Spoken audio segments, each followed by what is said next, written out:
Inside Camp 009, the most dangerous prison hidden beneath the water, beneath the surface. If you're drawn to the darkest corners of the justice system, smash subscribe, leave a like, and tell us where you're watching from. Because once this story pulls you under, there's no coming back. The sirens were already fading when the body surfaced. At dawn, a maintenance skiff cut across the gray water, its engine coughing as it approached the exclusion buoy line. The sea was calm, unnaturally calm, as if holding its breath. When the deckhand leaned over the rail, he thought the pale shape was debris, foam, maybe a torn tarp, until the swell lifted it closer. A man's face rolled into view, eyes open, lips blue, wrists marked by a clean band of bruises that told a precise story. Someone had restrained him. Someone had meant to. The call went out within minutes. By the time the Coast Patrol arrived, the water around the skiff had turned into a mirror of flashing lights. No identification on the body. No obvious wounds. Just those marks. And a strange residue on the skin. Fine grains that glitter like crushed glass when the sun broke through clouds. They didn't need long to understand what it meant. Everyone in the room knew the rumors. Everyone had heard the whispers. And everyone knew the name they weren't supposed to say out loud. Camp 009. Officially, it didn't exist. On paper, it was a submerged correctional annex. A pilot program buried in a budget line so obscure it escaped scrutiny year after year. Unofficially, it was a pressure cooker. Steel corridors sunk beneath the waterline.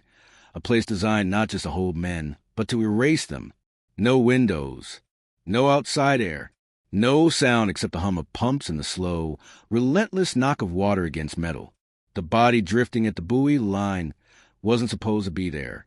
Nothing from Camp 009 was ever supposed to surface. Detective Mara Vance stood on the pier, collar turned up against the cold, watching technicians lift the body into a white shell plastic. Vance had worked violent crimes for 17 years, long enough to know when a scene was lying to her. The water didn't tell the truth. It carried it, diluted it, hid it, but the marks on the wrist were honest. The residue was honest. And the fact that the man had surfaced exactly where no current should have taken him, that was honest, too. "Who is he?" she asked. "Unknown," a technician replied. "But he's clean. No tattoos. No scars you'd expect. Hands are soft. Soft hands didn't belong to long-term inmates. They belonged to administrators, contractors, or people who weren't meant to be inside a place like Camp 009 at all. By noon, the phones were ringing. By evening, they stopped. Vance noticed the silence first. The kind that settled in after a line had been cut somewhere far away. Her supervisor called her into his office and closed the door with deliberate care. "This isn't ours," he said, not meeting her eyes. "Federal oversight is stepping in." "Because a body washed up?" Vance asked. "Because of where it washed up," he said. "And because of where they think it came from." He slid a thin folder across the desk. Inside were satellite images, grainy and redacted, showing a stretch of water marked with restricted zones. At the center, barely visible, a dark geometry beneath the surface, circles and lines that didn't belong to nature. "Camp 009, Vance said. Her supervisor nodded once. "You didn't hear that here." The investigation began the way forbidden things always did. Quietly, with half-truths and borrowed access. Vance was assigned as liaison, a courtesy role that came with no authority and fewer answers. She met the federal team in a windowless conference room that smelled faintly of disinfectant. They were polite, efficient, and careful in the way people are when they're guarding a secret bigger than themselves. They told her the body was a contractor named Daniel Pike, 39, systems engineer, assigned to marine infrastructure maintenance. His family had reported him missing 3 weeks earlier. The report had gone nowhere. Why was he inside? Vance asked. "He wasn't," one of the agents said too quickly. Vance let the silence stretch. The agent cleared his throat. "Not officially. Clues came in fragments. The residue on Pike's skin matched filtration, sand used in high-pressure intake systems. The bruises suggested restraint without a struggle. Someone who trusted the hand that bound him. His phone, recovered miles away, contained a single unsent message. typed and deleted over and over again. It's not a prison. It's a system. Vance followed that thread where she could. Old procurement records. A closed committee hearing from a decade earlier. A whistleblower complaint dismissed for lack of evidence. The same phrase kept appearing in the margins, like a nervous tick. Operational necessity. Then came the first obstruction. Evidence was reclassified. A witness recanted. A key document vanished from the archive overnight, replaced by a blank placeholder and a timestamp that didn't make sense. Vance confronted the agent who had briefed her, but he only shook his head. "You're standing too close to the water," he said. "You won't like what you see if you look down." That night, Vance drove to the coast alone. The exclusion buoys bobbed in the distance, their lights blinking in a patient rhythm. She thought about Pike, about soft hands and honest bruises, about a system that swallowed men whole and expected the sea to keep quiet. Her phone vibrated. A blocked number. One text. "If you want the truth, come alone. Tomorrow, 3 o'clock. Pier 7. Pier 7 was decommissioned, a skeleton of rust and rotting wood. The air smelled of salt and oil. Vance arrived early, hand resting near her coat pocket, heart beating too loud in her ears. A figure stepped out of the shadows, a woman in a rain jacket, hood low. "My name doesn't matter," the woman said, "but I work logistics. I signed off on things I didn't understand until it was too late." She handed Vance a flash drive. "They move inmates down in phases," the woman continued, voice shaking. "Pressure adaptation, sensory deprivation, behavioral correction. They call it efficiency. But there are fights, controlled ones. They watch how men break." Vance's mouth went dry. "And Pike?" "He found the bypass," the woman said, "a way to vent waste into the sea without triggering alarms. He wanted to shut it down. He thought he could fix it." "What happened?" The woman swallowed. "The system corrected him." Footsteps echoed at the far end of the pier. The woman stepped back, already fading into the darkness. "Whatever you do," she said, "don't open the maintenance log alone." By the time Vance reached her car, the woman was gone. Sirens wailed somewhere distant, then cut off abruptly. Back at her apartment, Vance plugged in the drive. Files bloomed across the screen. Schematics, schedules, incident reports stamped resolved. One folder sat apart, encrypted and mislabeled. It took longer than she liked to open it. Inside was a single video file. The timestamp showed a date 3 days before Pike disappeared. The image flickered, then stabilized on a corridor of steel, water beating on the walls. Men stood behind reinforced glass, faces pale, eyes hollow. A voice crackled over an intercom, calm and clinical. "Begin phase test." The camera panned to a control panel. A hand entered the frame and turned a dial, and as the pressure alarms began to scream, the feed cut to black. The depths of control. Detective Mara Vance didn't sleep that night. The video file replayed in her mind. Steel corridors, pale faces, the faint hum of water pressing against the walls, and the hand that turned the dial. Whoever ran Camp 009 wasn't just controlling the inmates. They were orchestrating fear, testing limits, and measuring the consequences of every choice. Pike hadn't stumbled onto a secret. He had found a system designed to make men vanish without leaving a trace. By sunrise, Vance was back at the federal office, the encrypted drive secured in a locked cabinet.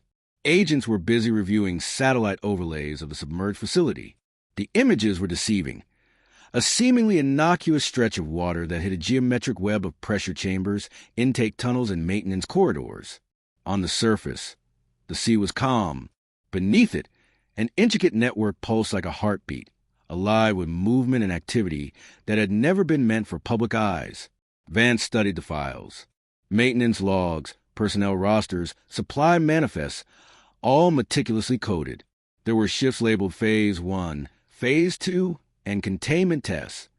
In layman's terms, it translated to behavioral conditioning, controlled exposure, and, in Pike's case, elimination of anyone who threatened the operational hierarchy. Her first lead came from an unexpected source, a former diver contracted for inspection duties. He had left the project months ago, citing safety concerns. Vance met him in a deserted marina, the smell of salt water thick in the air, his hands shaking as he recounted what he'd seen.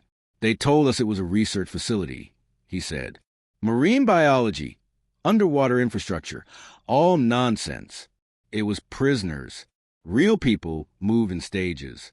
You'd see them in chambers, isolated, conditioned to respond to the environment. Some didn't make it." He paused, staring at the water. Some were used for experiments, behavioral, physiological. And the worst part? Everyone was aware. Everyone signed off. Vance felt a chill. This wasn't a rogue incident. It was institutionalized. Pike had discovered more than a flaw in the system. He had discovered the methodical cruelty that kept it running.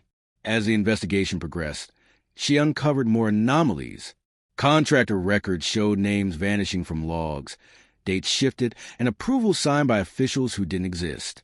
There were cryptic notes in the margins: pressure tolerance, isolation metric, phase, outcome acceptable. Every line, every signature pointed to an organized structure where compliance and silence were mandatory, and those who failed were removed permanently. Then came the disappearances. A security analyst who had begun mapping the facility's underwater layout vanished from a ferry crossing near the site. A whistleblower in logistics who had provided Vance with preliminary manifests disappeared from her home, security footage ending abruptly before anyone could see what happened. Evidence that had been backed up in multiple locations was corrupted simultaneously. The message was clear. Someone was watching. Someone was controlling who lived and who was erased. Vance realized she couldn't rely on conventional law enforcement alone. Every official channel was compromised.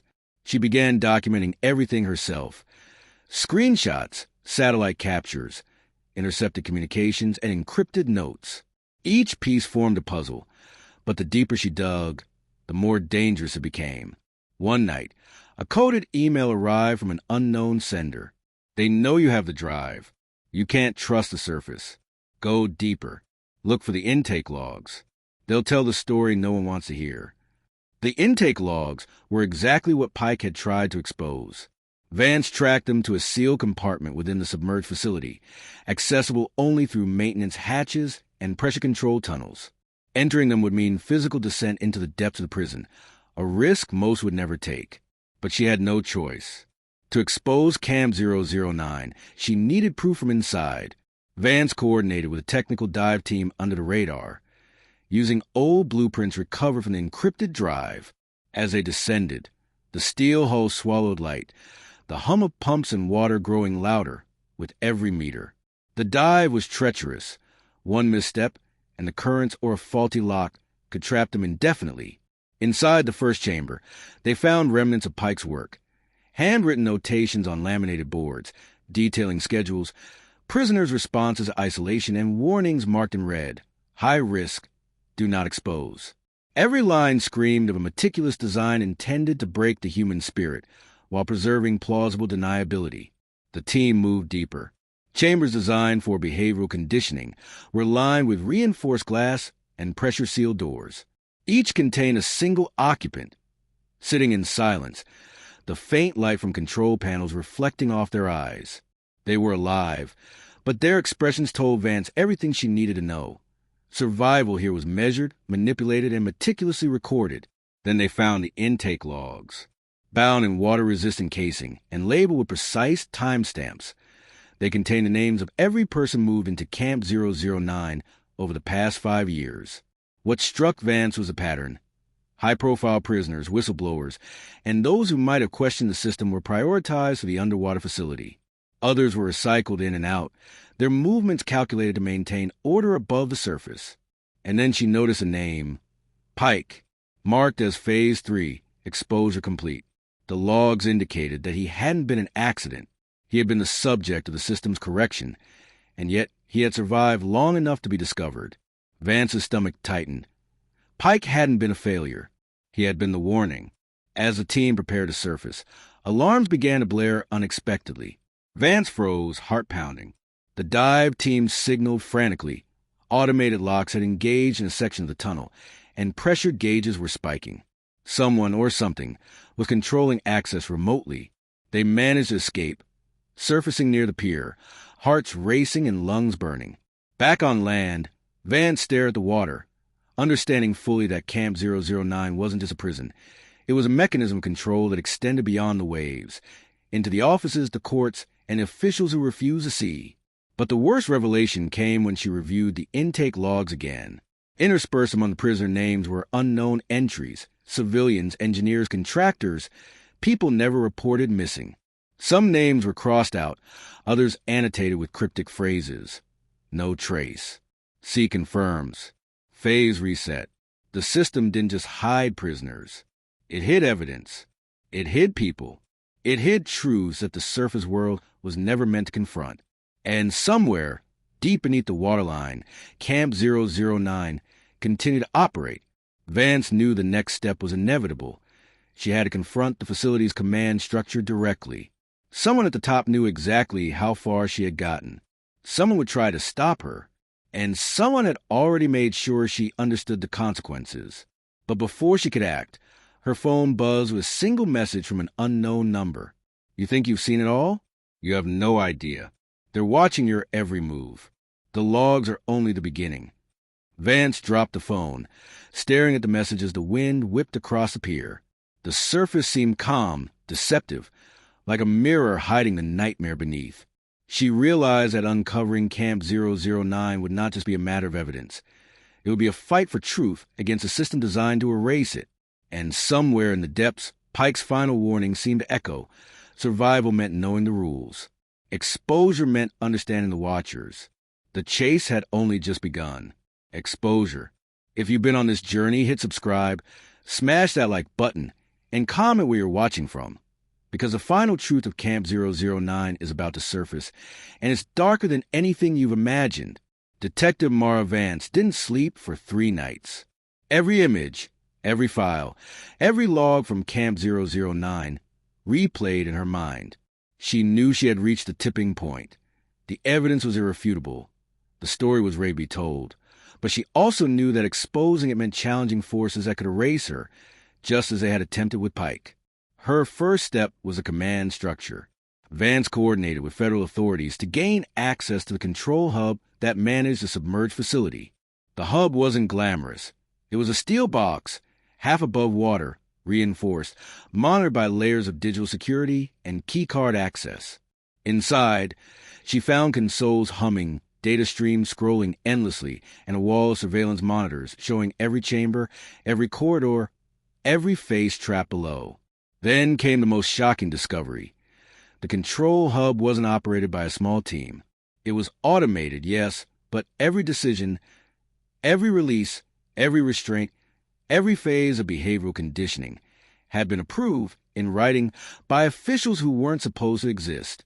Contractors, politicians, security consultants, all tied to a network that blurred legality with secrecy. The prison itself was only the beginning. It was a node in a system of power that controlled who could disappear and who could be seen. Vance reviewed the logs. Pike's final movements, the other missing persons, even civilians misclassified as engineers. Everything pointed to a chilling conclusion.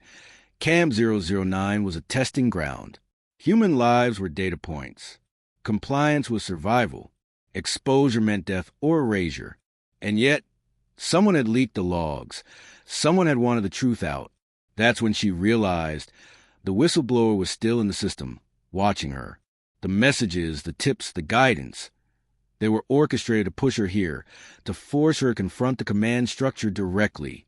With federal oversight in place, Vance approached the central control hub for one final inspection.